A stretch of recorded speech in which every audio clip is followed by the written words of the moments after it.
Hi friends, I'm Chris, and I want to help you get pro recordings. In this video, I'm going to show you the 5 steps to get this type of sound, even if you're just in a small home studio. You make me laugh like no one else can. You make me smile like no one else has. And I get so weak in the knees every time you're looking at me. Now, ultimately, the airiness comes from boosting the high frequencies, like between 10 to 15 kilohertz. The human voice has some really pleasant sounding harmonics in that frequency range, but we often don't hear them because they're just so quiet they don't normally come through in the recordings. So as a starting point, we're just going to use an EQ to boost the high frequencies. You make me laugh like no one else can. You make me smile like no one else has. And Now, this is pretty standard practice. A lot of audio engineers already know this, so I'm actually not counting this step as one of the 5 steps. But now we're going to get to the real steps. So step 1, it starts with the vocalist. If you want the airiest of airy vocals, well, you need a vocalist that has a naturally airy voice. Some vocalists just naturally have more of this frequency range than others. Generally, female vocalists will have more airiness than male vocalists. But even among female vocalists, there's still a genetic factor involved that some just have more of those harmonics in those upper frequencies than others. But even if the vocalist doesn't have a very naturally airy voice, by following the steps in this video, I'm going to show you how to bring out the maximum amount of airiness, and it might even be more than what you even thought was possible. when you want somebody but can't find somebody who love you the way I could. When you're my number one and I'm your. Dining on love's bittersweet taste. Time with you feels like a beautiful waste. These feelings strong and stronger still. I wrestle with fate against my will. Step number 2 is room acoustics. Now, this sounds like it's coming from a really big, expensive studio, and if you think you can get that level of sound quality from a modest home studio, well then, yeah, actually you can. And it might surprise you how easy it is. But the key factor to getting this level of sound quality is that you need to have really good acoustics. Not just good, but really good. You can have a cheap microphone, a cheap audio interface, and you'll still get great results, very close to the same as what I'm getting here. But if your room acoustics aren't good, you won't even come close. Now, ideally, in a perfect world, you're going to want to record in as large of a space as possible, like a church or something like that. But let's face it, most of us don't have a big medieval church in our basement. So the next best thing, what we can do in our smaller room, is have a lot of treatment. The smaller the room, the more sound absorption you need. For this video, I'm recording the vocals in a booth. It's less than 8 foot by 8 foot and 7.5 foot high ceiling. So that's fairly small, like less than half the size of an average bedroom. But the reason this booth works is because all the walls are fully absorptive. There's almost no reflections at all. It's practically an anechoic chamber. And yes, that makes for a very dead sounding space that sounds kind of unnatural to our ears when we walk into the space. But it doesn't matter what it sounds like to our ears when we walk in. What matters is what it sounds like to the microphone. And when the microphone gets a really clean, pure signal that doesn't have any echoes, you can add reverb to it and it sounds really nice. So you could build a studio like this in your recording space, or you could engineer the acoustics in your space to sound just as good. But the key is you need to know how much treatment you need, what materials to use, and where to put them. Now, it goes way beyond the scope of this video for me to teach you how to make your room acoustics sound good, but I've got a full course on the topic, and I'll teach you everything you need to know so that the acoustics of your studio are at the level that you can make recordings that sound just as good as any really big high-end professional studio. So if that interests you, you can check out my course on acoustics. The link is in the description. Step number 3 is choosing the right microphone. You want a microphone that excels at capturing the high frequencies with a lot of detail, a lot of clarity, and that has a really low noise floor. Those really high frequencies that we're trying to bring out are very quiet and very low energy.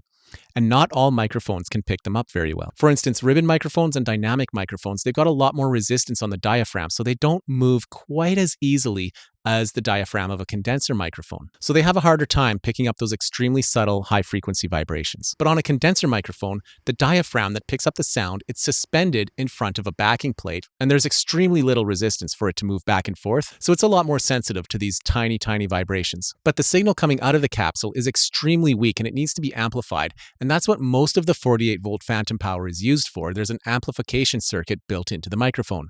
But whenever you have an amplification circuit, you're going to add noise. So condenser microphones will always add a little bit of a noise floor, some more than others. The lowest noise microphone that I'm aware of is the Telefunken TF17 FET with a self noise of only 3 decibels. Now, the reason a low noise floor is important is because those high frequencies coming out of the vocalist's mouth, they're so quiet that in some cases they're barely going to be above the noise floor.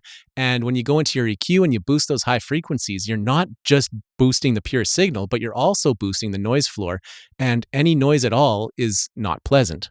So you want as little of it as possible. Now, generally, the type of microphone that's going to pick up the most detail in those high frequencies is going to be a large diaphragm condenser with a C12 style capsule. The C12 capsule is recognizable because the diaphragm doesn't have anything on it, whereas other types of capsules might have a termination in the middle, or they might have holes in the capsule for resonance. While choosing the best microphone certainly does help, this step isn't quite as crucial as the other steps. There are some inexpensive microphones that you can still get a fantastic sound from. For instance, the ISK Vibrato. This is my favorite low-cost microphone because, in my opinion, its sound quality comes in way above its price point. So here's how the vocals sound with the ISK Vibrato. You make me laugh like no one else can. You make me smile like no one else has. And I get so weak in the knees every time you're looking at me. And just for demonstration purposes, here's how the vocals sound with an SM58. You make me laugh like no one else can. You make me smile like no one else has. And I get so weak in the knees every time you're looking at me.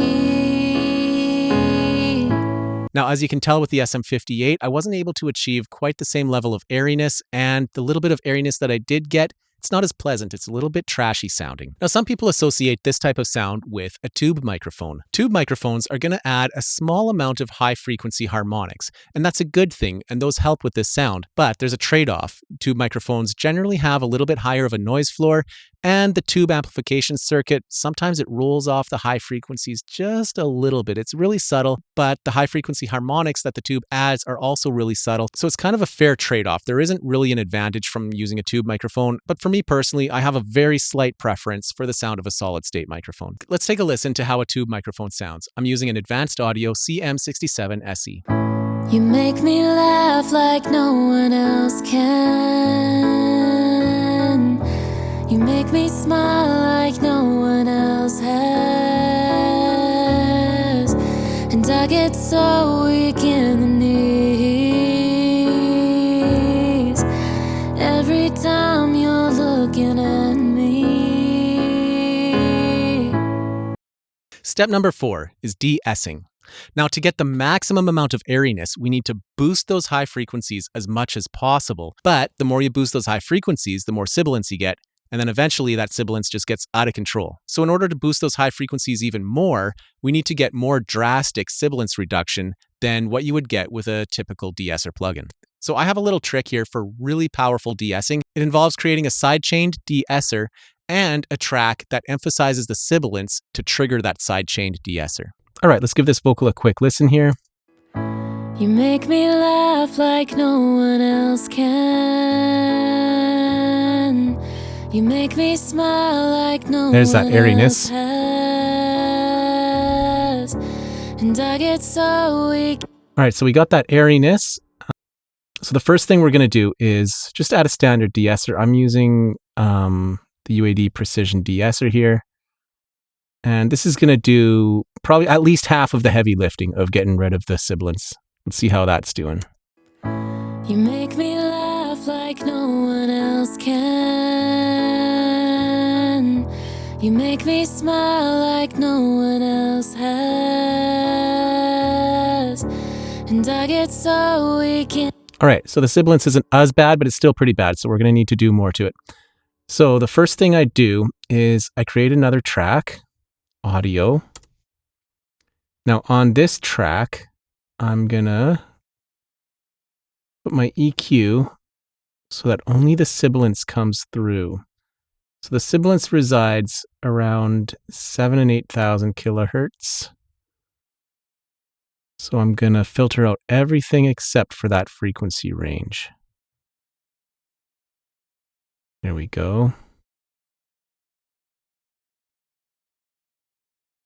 So pretty much only sibilance will come through, and I'm going to copy and paste that audio track to here. So let's hear how this sounds.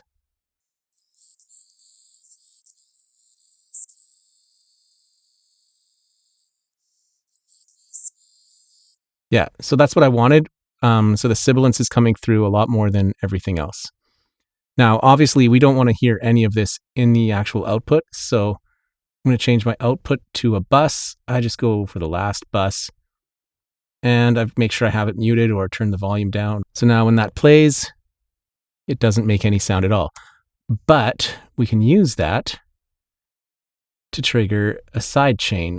I'm going to use Tokyo Dawn Labs Nova plugin. This is a free plugin, and it's one of my favorite plugins. This track here that we created for the de-essing, I'm going to call it Vox de-ess55. Back to our main vocal track, the TDR Nova plugin that I instantiated, we're going to sidechain it off of our de-ess track. So audio. Let's find our Vox de-ess5, Vox de-ess55. There it is. So now this is going to get triggered by that de-essing track that we created. So I'm going to create a frequency band up here. And this is a dynamic EQ, so it'll duck down the volume based on the input. You make me laugh like. Okay, so I'll bring the threshold down. You make me laugh like no one else can. You make me smile like no one else has. And I get so weak in the knees. Okay, and then we can just add more of these if we want more powerful de-essing. Copy and paste that. You make me laugh like no one else can. There we go. Now, this was just a quick overview of my de-essing trick. I've got a full video on the process. It's only 25 minutes long, and I'm hoping that that video would save you the years that it took me to figure out all the little fine-tuning details. And step number 5 is to increase the airiness by using a harmonics synthesizer type of plugin, or a saturator. The one I use is the Universal Audio BX Saturator V2, but there's a lot of similar plugins available. What these plugins do is they listen to the source audio and they synthesize new sounds that are mathematically related to the original. So for instance, if I take a tone of 100 hertz, 100 multiplied by, let's say, 1.5, that's 150. So if I play those two tones together, 100 and 150, and if I keep adding more tones at increments of 150 hertz, here's how it sounds.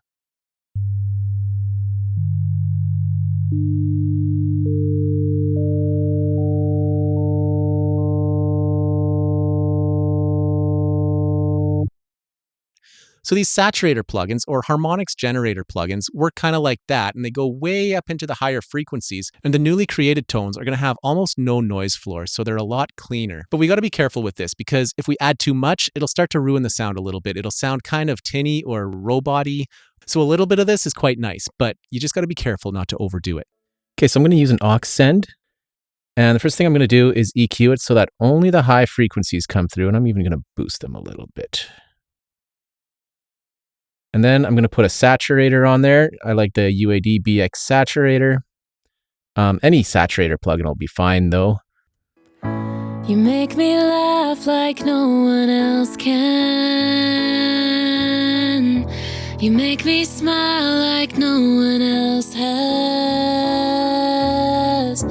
and I get so weak in the knees. You make me laugh like no one else can. You make me smile like no one else has, and I get so weak in the knees. So there you go. That's another easy way of adding more upper frequencies. This works especially well if your microphone doesn't capture them very well, because this actually generates new high frequencies that don't have very much of a noise floor. Now, there's also some preamps that will boost the treble and add some harmonics. And since these do it in the analog domain, they actually might be a little bit better than doing it digitally. Examples of preamps like this are Focusrite Scarlett audio interfaces. They have their Air mode. Also the SSL2, it's got the 4K mode. I'm going to show you another little trick that I do. I call this super air. And this isn't really for vocals so much. I usually put it on like the chorus of a song. This is for adding air to the entire song. And I just wanted to throw it in with this video because it's a similar topic and I think you'll find it interesting. So this is a different song, but it's the same artist and the vocals were recorded in the same booth. This booth right behind me, it's right there. And I actually just recorded this a few days ago and I wasn't gonna include this little trick in this video, and then I just kind of had a spur of the moment. Why not throw it in there? Something I just want to mention really quickly though, is with this booth where we recorded the vocals, it has some very unique acoustical engineering that most isolation booths don't have. So I don't want to imply that if you just go and buy an isolation booth, you're gonna get this kind of sound, because you probably won't. If you want to learn how that booth is designed and why it's designed the way it is, or even just how to make any bedroom sound the same as what that booth sounds like, you can check out my full course on room acoustics. It teaches all of that, plus so much more. The link is in the description. So let's give the super air a listen. I'm going to toggle the effect on and off every 4 beats. I'll exaggerate it a little bit just to make sure that it comes through. You deserve this, so when did I lose your love? How did I even manifest this? Now I'm left with no one. All of my bones are clean broken, and you won't tell me the truth. All of my wounds fresh cut open. Tell me, what did I do? What did I? So basically it's just adding some really high frequencies in with the mix.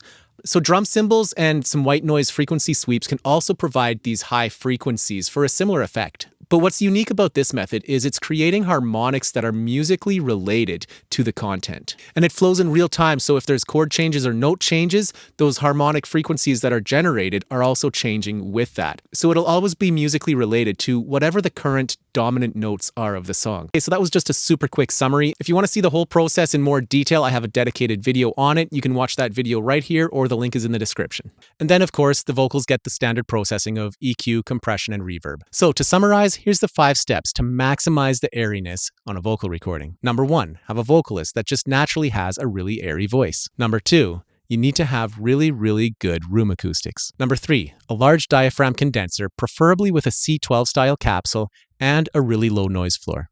Number 4 is de-essing.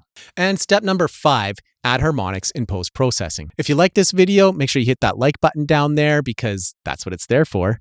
And you might also like some of my other videos, so check them out and hit subscribe to see all my upcoming videos.